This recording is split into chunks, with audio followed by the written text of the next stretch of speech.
महादेव गुरु, स्वागत है आप सभी का हमारे नए वीडियो में। तो दोस्तों, जैसा कि आप सभी को पता है, मैं बीएचयू से संबंधित सारा आपको अपडेट देते हुए आ रहा हूं। फिलहाल आप सभी के लिए बहुत बड़ी खुशखबरी है कि आप सभी का जो है बीएचयू का सेकंड राउंड कटअप ऑलरेडी जारी हो चुका है। तो जितने भी बच्चे सेकंड राउंड का अलॉटमेंट का इंतजार कर रहे थे, वो फटाफट जाके अपना अलॉटमेंट चेक कर सकते हैं। अब रही बात मुद्दे की, हम बात करते हैं। देखिए, पूरा वीडियो को आप ध्यान से सुनिएगा, समझिएगा, तभी आप जो है वीडियो को छोड़ के जाइएगा। क्योंकि आप लोग आधा अधूरा जल्दी जल्दी आप लोग को रहता है कि देख देख के भाग जाए और सब इन्फॉर्मेशन मिल जाए, जिसकी वजह से आप लोग बहुत सारी गलतियां कर देते हो। फिर बाद में आपको पछताना पड़ता है। फिर बाद में आपको कमेंट आता है कि भैया आप ये चीज नहीं किए, भैया वो चीज नहीं किए, भैया ये गलती हो गया। तो अगर आपके लिए कोई 5-6 मिनट का वीडियो बना रहा है, तो आपको एटलीस्ट पूरा वीडियो को देखना चाहिए, समझना चाहिए कि वो कहना क्या चाह रहे हैं। आधा आधा एक एक मिनट देख देख के भागते हो और सोचते हो पूरा इन्फॉर्मेशन मिल जाता है, तो वही चीज आप लोग गलती करते हो। और हम लोग कोई बेवकूफ तो है नहीं कि आप लोग पूरा वीडियो बनाते हैं। तो पूरी बात को ध्यान से थोड़ा सा सुन लोगे, ज्यादा बेहतर होगा आपके लिए। तो देखिए, आज मैंने कुछ कमेंट सेक्शन में कुछ आपके कमेंट उठाए हैं और उस पर सोचा कि आप लोग का थोड़ा सा मैं जवाब भी दे दूंगा। और मुझे ये चीज लगा कि ये जेन्युइन है और ये कमेंट जो है बहुत ज्यादा, मैंने देखा कि एक ही कमेंट काफी ज्यादा हो रहा था, तो मैं सोचा इसको लेकर बात कर लेते हैं फिलहाल। ठीक है, तो देखिए, मैंने कमेंट उठाया। तो सबसे पहला कमेंट उठाया तो मैंने आत्री कुंदू कुछ करके है नाम, थोड़ा सा नाम छोड़िए इनका। मैंने क्वेश्चन ये था कि भैया, क्वेश्चन है अपग्रेड होने के बाद का प्रोसीजर क्या है, चेंज कोर्स बटन का क्या मीनिंग है और लॉक कैसे करना है, और अगर फर्दर अपग्रेड करना है तो क्या करना है, प्लीज बताइए। इस पे बात करते हैं। ठीक है, तो मैं ये बता देता हूं कि अपग्रेड होने के बटन का क्या प्रोसीजर है। देखिए, जब भी आपको कोई कोर्स अलॉटमेंट होता है, सपोज कि आपको अगर बीए कोर्स अलॉट हो गया, बीए का कोई भी आपको कॉम्बिनेशन अलॉट हो गया, ठीक है, और अगर उस पर आप कोई भी छेड़छाड़ नहीं करते हैं, कुछ नहीं करते हैं, उसको लॉक नहीं करते हैं, तो वो हमेशा ऑटोमेटिक अपग्रेड पर रहेगा। ठीक है, अगर मान लीजिए आपको 10वां नंबर कोई कॉम्बिनेशन मिला है, जब आपने प्रेफरेंस भरा होगा, ठीक, 10वां नंबर जब आपको मिला है, तो जब उसको आप नॉर्मली ऐसे ही छोड़ दोगे तो वो हमेशा ऊपर बढ़ता है। यानी 10 से 9 बढ़ेगा, 9 से 8 बढ़ेगा, 8 से 7 बढ़ेगा, 6, 5, 4, 3, 2 पहला, ऐसे बढ़ते रहेगा। ठीक, ऑटोमेटिक है। तो इसमें क्या होता है, फायदा होता है, जो बच्चे अच्छे से प्रेफरेंस वगैरह भरे होंगे। अच्छा, मतलब प्रेफरेंस कैसे भराता है, खराब से मतलब अच्छा से खराब। ठीक, तो आपने अच्छा से खराब, तो अगर आपको मान 10वां नंबर मिला तो थोड़ा सा खराब है ना है, तो 9वां और अच्छा होगा, 8वां और अच्छा होगा, कुछ इस तरह से होता है। तो ये होता है अपग्रेड का सिस्टम। तो अगर आप अपग्रेड पर लगाए होंगे तो ठीक है, छोड़ देंगे ऑटोमेटिक। तो अगर आप नहीं, अगर अपग्रेड करना चाहते हैं, लॉक करना चाहोगे, तो फिर आप लॉक कर सकते हैं। दूसरा इनका सवाल क्या है कि चेंज कोर्स बटन क्या है, मीनिंग और लॉक कैसे करना है। ठीक है, चेंज कोर्स का मतलब ये होता है कि सपोज करिए कि मान लीजिए आपने 2-3 कोर्सेज का बीएचयू के लिए फॉर्म भरा हुआ। ठीक है, कुछ बच्चे चाहते थे कि बीए का भी एग्जाम दें, कुछ बच्चे बीकॉम का भी दे, कुछ बच्चे बीएलएलबी भी, सब कुछ इंक्लूड किए होंगे। ठीक है, अब मान लीजिए मैं केवल 2 कोर्स का लेके चलता हूँ, बीए और बीकॉम की बात करता हूँ।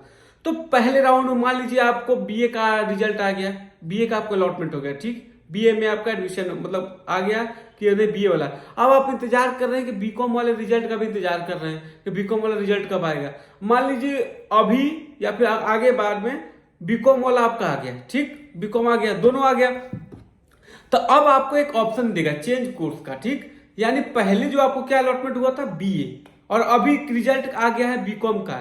तो अगर आप चेंज कोर्स करते हैं, ठीक है, चेंज कोर्स पर क्लिक करेंगे, तो आपको जो बीए अलॉटमेंट हुआ है वो चेंज हो जाएगा बीकॉम। ठीक, अगर उसको आप छेड़छाड़ नहीं करते हैं, कुछ नहीं करते हैं, तो जो है वही रहेगा। ठीक, तो अगर आपको पहले कोई कोर्स अलॉट हो चुका है, चाहे बीए अलॉट हुआ, चाहे बीकॉम अलॉट हुआ, जो भी अलॉट हुआ हो, चाहे बीएलएलबी अलॉट हुआ हो, अगर आपको वही कोर्स पढ़ना है तो उसको कुछ मत करना, जैसे है छोड़ दो। बाबू फिर बता रहे, जैसे है छोड़ दो, गलती कर रहे हो आप लोग। ठीक है, लेकिन अगर मान लीजिए पहले आपको बीकॉम में अलॉट हो गया और आप चाहते हैं, और सेकंड टाइम में बीए अलॉट हो गया, तो आपको चाहिए बीए, तब चेंज कोर्स कर दो। नहीं तो अगर केवल बीकॉम ही चाहिए था तो उसी पे छोड़ दो, कुछ मत करो, अपने हिसाब से जो हाँ नहीं समझ में आए छोड़ दो। ठीक, ये ऑप्शन चेंज कोर्स का। और आगे फर्दर अपग्रेड करना है तो वही ऑटोमेटिक पे छोड़ दीजिए, कोई इशू नहीं है। और लॉक करने का मैंने बता ही दिया कि अगर मान लीजिए कोई कोर्स पसंद आता है तो उसके कुछ घंटों बाद, जैसे कोर्स अलॉटमेंट कुछ घंटों बाद आपको लॉक का बटन आ जाएगा और वहां पे देगा कि सेंड ओटीपी, अपना फोन नंबर वगैरह पर तुम्हारा एक ओटीपी जाएगा, वही ओटीपी आप भर दोगे तो जो कोर्स तुमको मिला है वही जो है लॉक हो जाएगा। ठीक है, तो ये प्रोसीजर था आपका चेंज कोर्स का, लॉक का और अपग्रेड का। ठीक है, ध्यान से सुनिएगा, पूरा आपको अच्छे से बताने का प्रयास कर रहा हूं। अगर इतने पे भी आपको नहीं समझ में आ रहा तो फिर तो मैं नहीं समझा पाऊंगा। ठीक है, अब इनका दूसरा सवाल एक ये था, बड़ा मैंने देखा कि इंपॉर्टेंट है कि लॉक करने का नहीं, ये तो वाला तो हो गया है। हाँ, ये बड़ा इंपॉर्टेंट है, बहुत ज्यादा ये बच्चे कंफ्यूज है अभी भी कि सर हमारे पोर्टल पे एलिजिबल दिखा रहा था, इसका मतलब क्या हो कि हमारा एडमिशन कंफर्म हो गया है। देखो बाबू, एलिजिबिलिटी का कदापि ये मतलब नहीं होता है कि अगर आपके पोर्टल पे एलिजिबल दिखा रहा है तो आप एडमिशन आपका कंफर्म हो गया, बिल्कुल भी नहीं। वो एक तरह से कह सकते हैं क्राइटेरिया है जो आपको ये बताता है कि आप जो है एलिजिबल हैं बीएचयू में एडमिशन के लिए, यानी बीएचयू की काउंसलिंग प्रक्रिया में आप भाग लेने के लिए एलिजिबल हैं। ठीक है, कि कहल जाला ना कि अगर मान लो कुल जैसे मान लो सब्जेक्ट वैसे बीए का है, ठीक है, तब बीए में आपका लैंग्वेज और जनरल टेस्ट है। ठीक है, अगर आप इन दोनों सब्जेक्ट का एग्जाम दिए होंगे तब आप बीएचयू में बीए के लिए एलिजिबल है। अगर मान लीजिए लैंग्वेज छोड़ दिए होंगे तब नॉन एलिजिबल हो गए, जनरल टेस्ट छोड़ दिए होंगे तो नॉन एलिजिबल हो गए। बीकॉम की बात कर लेते हैं तो बीकॉम में आपका देखिए अकाउंट भी कंपलसरी है, बीकॉम भी बिजनेस भी कंपलसरी है और जनरल टेस्ट भी है। मान लीजिए जनरल टेस्ट छोड़ दिए, नॉन एलिजिबल हो गए। तो इन सब चीजों को ध्यान देना है और बीएचयू ये देख के बताया है कि आप लोग अगर तीनों एग्जाम दिए हैं तो किस किस कोर्सेज के लिए आप एलिजिबल है। ठीक है, तो इस बात का ध्यान रखिएगा कि एलिजिबिलिटी का कदापि ये मतलब नहीं होता है कि आपको बीएचयू में एडमिशन हो जाएगा। उसका मतलब यही होता है कि आप बीएचयू की काउंसलिंग प्रक्रिया में भाग लेने के लिए एलिजिबल हैं, मतलब तैयार हैं, आप कर सकते हैं। और जिनका पोर्टल पर नॉन एलिजिबल दिखा रहा वो बीएचयू की प्रक्रिया में भाग लेने के लिए काउंसलिंग में भाग नहीं ले सकते, उनकी जर्नी यहीं पे समाप्त होती है। ठीक है, जिस कोर्स में नॉन एलिजिबल दिखा दिया उस कोर्स में भाग नहीं ले सकते, पहले बता दे रहे हैं। ठीक है, और एक क्वेश्चन क्या था, भैया मेरा नॉट एलिजिबल दिखा रहा है तो नहीं होगा एडमिशन। बिल्कुल, आप गीतांजलि जी हैं, गीतांजलि राय, नहीं हो पाएगा अब आपका एडमिशन। एलिजिबल वाला बहुत ज्यादा कोर्स था तो मैंने आपको जो है बता दिया। ठीक है, और एक और था कि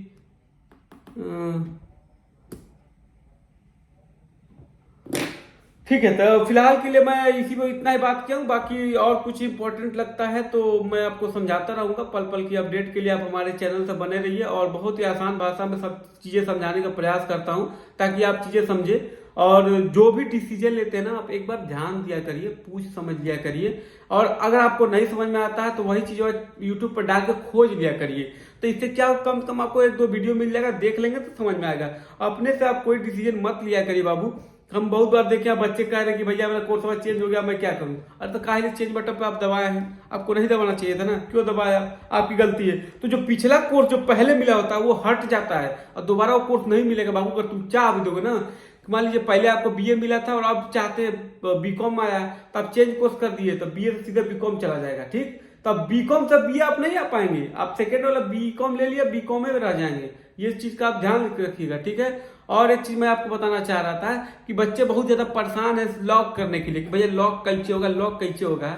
अरे बाबू, तुम लोग को जब हम वीडियो बनाते थे हम लोग तो हम लोग यही कहते थे ना कि जब भी आपको कोई कोर्स अलॉटमेंट हो तो आप लोग हमेशा प्रीफरेंस इस प्रकार से भरिए कि अच्छे से खराब की तरफ हमेशा आगे बढ़ा जाता है कि पहले नंबर पर अच्छा रखिए, उसके नीचे पे थोड़ा सा अच्छा रखिए, उसके नीचे थोड़ा सा कम अच्छा रखिए, कुछ ऐसे हम लोग कहते। ठीक, आप लोग उल्टा पुल्टा कुल प्रीफरेंस भर दिए हैं, इसीलिए आप परेशान है लॉक करने के लिए कि हमको जल्दी से कोई कोर्स अलॉट हो तो हम लॉक कर दें।